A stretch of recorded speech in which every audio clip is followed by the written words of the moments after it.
But I just want to show you how this script gets built up. And we take this, guys, through this. Yeah, so it wants you to fit in, it wants you to keep you safe, and it uses fear as the tool to remind you. Okay? Right. Logical levels of change, Robert Dilts. It's one I prepared earlier. Okay. Okay, I'm going to make an assertion. You can't change behaviour at the level of behaviour. How many times have you corrected students over and over again and they keep making the same mistake? Every day. Yeah. All right. So we give them the answer. They make the mistake. We give them the answer, and the next day they say the same mistake, and they make it again. They make it again. They make it again. Okay. So we're trying to change behaviour at the level of behaviour. Now, to give you a metaphor that's really easy to remember on this, the oceans have a tide, and it comes in twice a day. It comes in, goes out, comes in, goes out. Right. And that's a behaviour. Let's say.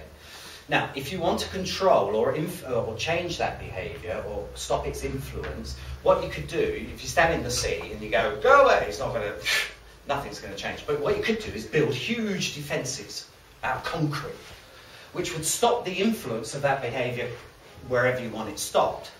But ultimately, behind those huge defences, the behaviour is still going on. The tide's coming in, going out, coming in, going out. If we wanted to really change the tide, where would we need to go? To the moon. To the moon. 240,000 miles away. And with one tiny adjustment in the moon, it would have an enormous influence on the behaviour. So with this noticing and awareness and choosing, what I'm aiming to do is take people beyond their script, which is beyond who they see themselves as an identity. So taking them to the moon. And it's a continual process because the script will always want us to go back to normal. Okay, that's another thing it wants to do. I don't recognise myself. And Ollie, when he did the last regional training and he came down to our place, he put a fantastic quote on the board about Andy Murray. And it really slapped me when you put that on the board. And it was I'll paraphrase it, it was something like, Andy Murray hasn't won, when he got Ivan Lendl as coach, hasn't necessarily changed anything in his tennis. But he's changed his identity. Do you remember that quote? Something like that. So I'm working at the level of actually beyond identity. Now that sounds a bit weird, but you'll see in a minute it's pretty simple. Okay? With logical levels of change. So the assertion is we can't change behaviour at level of behaviour. What we've got to do is take people well beyond that. Now Dilts says this. In order to change anything in an environment, we have to change, we can create change from the level above. So if we want to change something in the environment, like you want to decorate your room, you've got to do something different, you've got to behave differently, you've got to get everything out, and da, da, da, da. If you want to change something in your behaviour, or somebody else's behaviour, you've got to focus on their skills and capabilities. You have to go to the level above in order to make the change happen at where you want it to happen. Does that make sense? So if somebody's got some skills and capabilities that they want to change, for example, students, what we have to do, they do all the language work. I'll go through how it's built up in a minute. What we've got to do is go to their beliefs and values. But if their beliefs and values, with our beliefs and our values, we're often right about what we believe. Do you believe the sun rises in the east and sets in the west? Yes or no? Yes. Yeah. Okay, we've got some mm-hms, we've got some good yeses, and we've got some and maybe some no's. Well, in fact, the sun doesn't rise in the east and set in the west. We rotate around, but it appears as if it does. But, it's just raising that awareness. So if you want to change beliefs and values, what you've got to do is go to the level of identity in order to shift beliefs and values, which then shift skills, which then shift behaviour, which then shifts this. That's what Dilts is affirming here. But let's put it in the middle for everybody. But let's look at how identity gets created. You fancy a quick look at that? Yeah. Why am I who I am? Well, it all starts, we're born into an environment of have and have not. You're born in a rich family, poor family, you're born with, you go to whatever type of school you do, teachers, parents. You're born into an environment of what you have and you don't have. And that environment influences you and you behave in certain ways. Can you see that all right? You behave in certain ways as a direct result of your environment. You know, kids in Africa who don't have clean water behave in a different way to kids who were born in this environment. And then that behaviour then creates your skills and capabilities. What you do and what you don't do. What you can do and what you can't do. Okay? And then those skills and capabilities then influence what you believe about yourself and the world, and also what you value about yourself and the world. Okay? Then, those beliefs about yourself and others and values of yourself and others then create who you see yourself to be. Very simple terms. Okay? And that's a little bit of a process through our lives and stuff, and that's where the script comes in. You're right there, Ken. You're yawning with your mouth closed.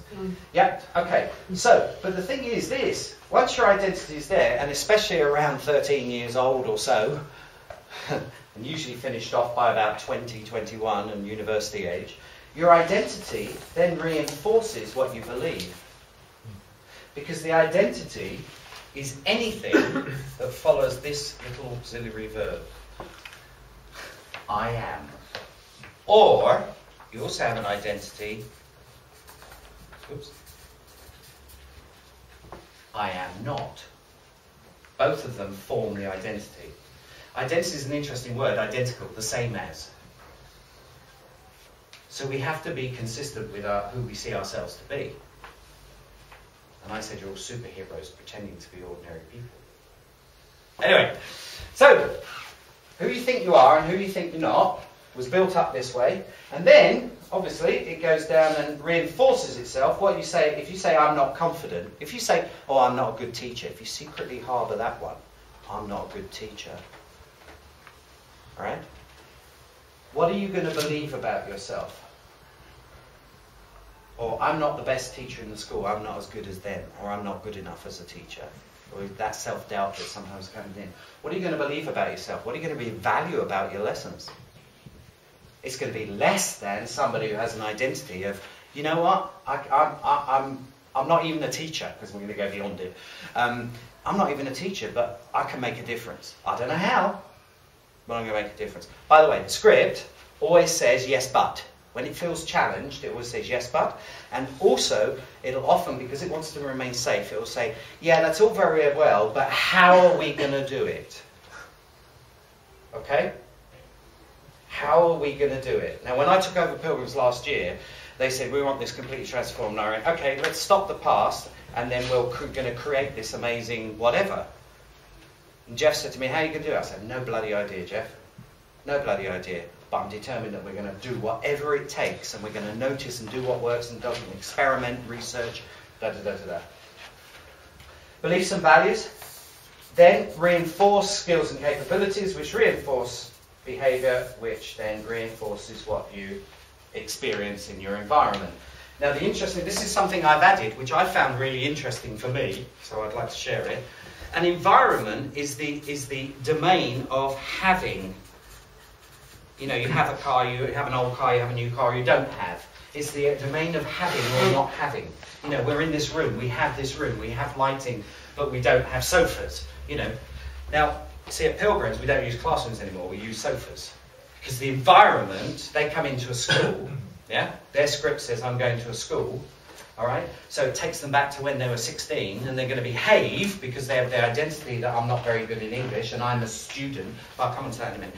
So this is the domain of having. This area of life is the domain of doing.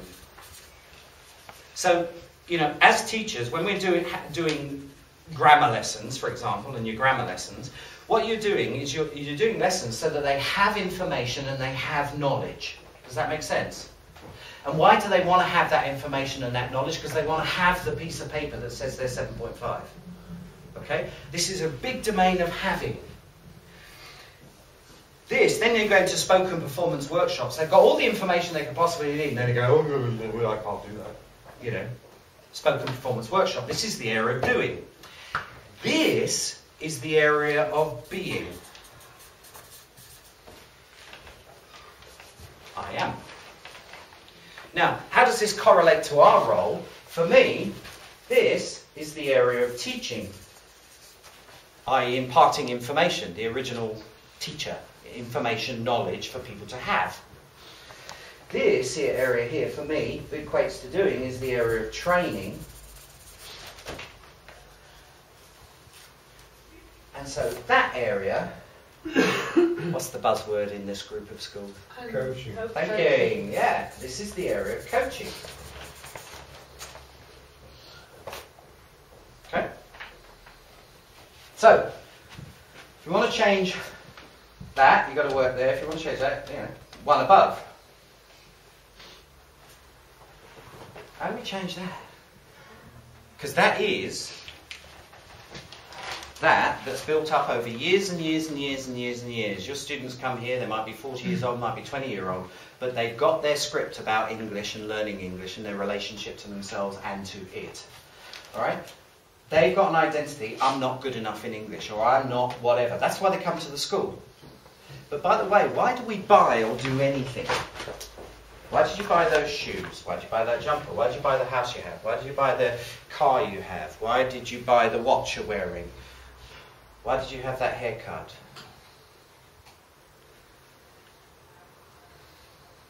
Why do we do it? Do you want to say to change the environment, or to improve our environment, or to, I don't know. To be happy. You feel you perceive a need. Yeah, you perceive a need, you feel you perceive a need. It's a brilliant one there. To be happy. To feel, and I'm going to put a very general term on it, to feel good.